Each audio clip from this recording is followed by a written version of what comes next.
गुरु प्यारी साध संगत जी, आज फिर से एक सुंदर सी साखी आप सभी को सुनाने जा रही हूँ। गुरु प्यारी साध संगत जी, आज की साखी है कि हम सुमिरन करते वक्त आंखें बंद क्यों रखते हैं, आंखें बंद रखना क्यों ज़रूरी है, या भगवान का ध्यान करते वक्त आंखें बंद करना क्यों ज़रूरी है। तो आइए गुरु प्यारी साध संगत जी, सुनते हैं आज की ये सुंदर सी साखी। एक कहानी है एक महात्मा जी की। एक महात्मा जी जिन्होंने एक बिल्ली को पाल रखा था। बिल्ली इतनी समझदार थी, रोज़ाना जब महात्मा जी शाम के सत्संग में रात के अंधकार को दूर करने के लिए एक चिराग जलाकर उसके माथे पर रख देते थे, तब वो उस चिराग को अपने सिर से गिरने नहीं देती थी और पूरी एकाग्रता से बैठी रहती थी। ये नज़ारा देख के सत्संगी जनों को बड़ा आश्चर्य हुआ, पर वो कहते कुछ न थे।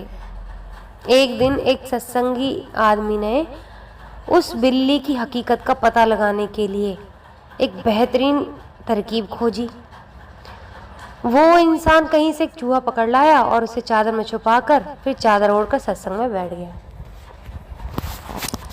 रोज की तरह ही महात्मा जी ने बिल्ली के माथे पर चिराग रख दिया और फिर सत्संग शुरू कर दिया। कुछ ही टाइम के बाद उस इंसान ने चुपके से वो चूहा उस बिल्ली के सामने छोड़ दिया। जैसे ही बिल्ली ने चूहे को देखा, वो सब कुछ भूलकर चूहे पर झपट पड़ी और चिराग को नीचे गिरा दिया, जिससे वहाँ पर अंधेरा हो गया। तो गुरु प्यारी साध संगत जी, मन भी उस बिल्ली की तरह ही है। जब तक हम सत्संग करते हैं, ज्ञान की बातें करते हैं, या कोई हमारी इच्छित चीज़ यानी कि जिसे हम चाहते हैं, हमारी प्यारी चीज़ हमारे सामने नहीं होती, तब तक हम उस बिल्ली की तरह ही शांत बने रहते हैं। फिर जैसे ही हमारे सामने कोई इच्छित वस्तु हमारे आ जाती है, या जैसे ही हम इस संसार में व्यवहार करने लग जाते हैं, उस समय पता नहीं सत्संग का ज्ञान कहाँ चला जाता है और हम अपने मन रूपी चिराग को नीचे गिरा देते हैं और मन सवार हो जाता है। बड़ी बात है कि जो हमें ज्ञान मिला होता है उसको अपने अनुभव की कसौटी पर कसकर जीवन में उतार लेना होता है। हमें मन ही तन को खा जाता है। तो गुरु प्यारी साध संगत जी, इसीलिए सुमिरन में हमें अपनी आंखें बंद करके बैठना चाहिए। जो लोग शुरुआत में सुमिरन करते हैं, यानी कि बिल्कुल नए नए हैं, जिनका सुमिरन में मन नहीं लगता, तो उनके लिए तो बहुत ज़रूरी है आंखें बंद करके सुमिरन में बैठना, क्योंकि उनका मन बड़ा भटकता है। लेकिन जो लोग बिल्कुल मन के पक्के हो जाते हैं और जिन पर आसपास की चीज़ों का कोई असर नहीं पड़ता, ना उनके अंदर कोई चाह होती है और ना बाहरी वस्तु उनको प्रेरित कर सकती है, तो ऐसे लोगों के लिए फिर वो बिल्कुल उस चीज़ से ऊपर चले जाते हैं। उनके लिए आंखें बंद करना ना करना एक समान है। वो 24 घंटे ध्यान में रहते हैं, और ऐसा कोई विरला ही होता है, क्योंकि सांसारिक दुनिया में जो सांसारिक लोग हैं वो हमेशा फालतू की बातों में उनका ध्यान लगा रहता है। इस संसार में इतने लिप्त हो जाते हैं कि वो काम वासनाओं से, व्यसनों से, बुरी चीज़ों से, बुरी भावनाओं से ग्रस्त हो जाते हैं, क्योंकि वो यहाँ 4 दिन की ज़िंदगी को ही अपना समझने लग जाते हैं और वो भूल जाते हैं कि हमें यहाँ से वापस जाना है। तो बस ये सोचते हैं हमें तो जीवन मिला है, हमें तो इसी तरीके से रहना है, नहीं तो हमारी शादी क्यों होती, शादी क्यों गई, शादी का मतलब ही क्या है। तो शादी का मतलब भी वही समझते रहते हैं कि शादी का मतलब सिर्फ अपनी वासनाओं को संतुष्टि देना नहीं।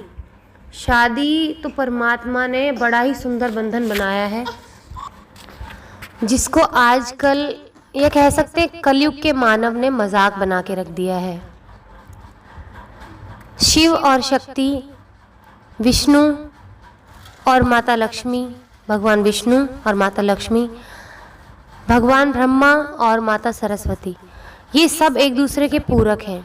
लेकिन आज की दुनिया में कोई भी किसी को अपना पूरक नहीं समझता, सिर्फ और सिर्फ अपनी वासनाओं को शांत करने का एक ज़रिया समझते हैं, एक वस्तु की तरह इस्तेमाल करते हैं, और यही नरक का द्वार है।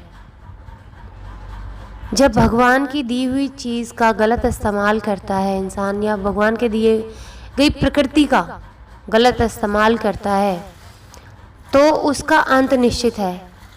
पहले के जो लोग थे जब सतयुग में, तो ना जाने कितने साल जीते थे, 150-200 साल, क्योंकि उनके लिए भगवान की दी गई प्रकृति का मोल था, सच्चाई थी। लेकिन अब कलयुग में इंसान के लिए प्रकृति का कोई मोल नहीं रह गया है, अच्छी बातों का कोई मोल नहीं रह गया है। सत्संग में जाते ज़रूर हैं, लेकिन एक कान से सुन के दूसरे कान से निकाल के घर वापस आ जाते हैं। और घर पे आके दूसरों को लेक्चर ज़रूर देते हैं, लेकिन उस लेक्चर को अपने जीवन में कभी नहीं उतारते। तो गुरु मेरी साथ संगत जी, अगर भगवान को पाना है तो सबसे पहले अपने मन की आँखों को बंद करना पड़ेगा, ताकि आपका मन मचल ना सके। आपका मन सिर्फ परमात्मा को पाने के लिए लालायित रहे और किसी चीज़ को देख ही ना पाए। अपने मन को ऐसा ट्रेन करो कि आप उसको कुछ और दिखाई ना दे भगवान के अलावा। और जिस दिन हम सब ने अपने मन की आँखों को बंद कर लिया, उस दिन हमारी परमात्मा को देखने की आँखें खुल जाएंगी और हम उसको हमेशा के लिए पालेंगे। फिर बाहर की कोई चीज़ हमें लालच दे ही नहीं सकती। एक बार करके देखिए अपने जीवन में। गुरु प्यारी साथ संगत जी, अपने मन की आँखों को बंद कर लीजिए। ये मन सब कुछ खा जाता है, सब कुछ निगल जाता है। कहते हैं देवता भी इस धरती पर आने के लिए तरसते हैं, लेकिन देवता आने के लिए तब तरसते हैं जब प्रकृति का सही इस्तेमाल होता है, रिश्तों को सही तरीके से निभाया जाता है। तब देवता सोचते हैं कि हमें भी इस धरती पर आना चाहिए। लेकिन अब मेरा मानना ये है कि अब कोई भी देवता ये नहीं सोचते होंगे कि धरती पर जाया जाए, क्योंकि धरती पर निरंतर इतने पाप बढ़ रहे हैं, रिश्तों का मजाक बनाया जा रहा है, कर्मों को कोई पूरा करने का सोचता ही नहीं है। सोचते हैं कि अपने कर्मों को कैसे टाला जाए, और टल गए तो सोचते हैं हमने कर्म निभा दिए। तो कर्मों को टालना और कर्मों को निभाना, ये दोनों ही बड़ी अलग चीज़ है। इसके ऊपर भी मैं एक साखी आप सभी को सुनाऊंगी जल्द ही, कि जो लोग कर्मों को टालकर सोचते हैं कि हमने कर्मों को निभा लिया, उन्हें जीवन में मुक्ति नहीं मिलती है। वो सोचते हैं ना कि हमारे कर्म टल गए, अब तो हमारे पास कोई काम नहीं, हम गंगा जी नहा लिए, अब तो हम घूमेंगे तीर्थ। उनको कोई भी किसी भी तीर्थ की कोई प्राप्ति नहीं होती। उनके जीवन में समझ लिए उनका बुरा समय शुरू हो चुका है, उनके पापों के द्वार का खुलने का समय हो चुका है, और उनके पुण्य अब नष्ट होते जा रहे हैं।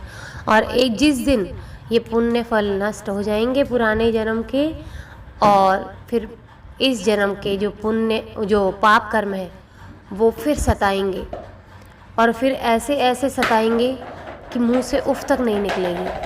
तो गुरु प्यारी साथ संगत जी, आज इसी के साथ इस सुंदर सी साखी को यहीं समाप्त करना चाहूँगी। मिलती हूँ आपसे अपनी अगली वीडियो में नई साखी के साथ। तब तक के लिए खुश रहें, सुमिरन करते रहें, सच्ची सेवा करते रहें।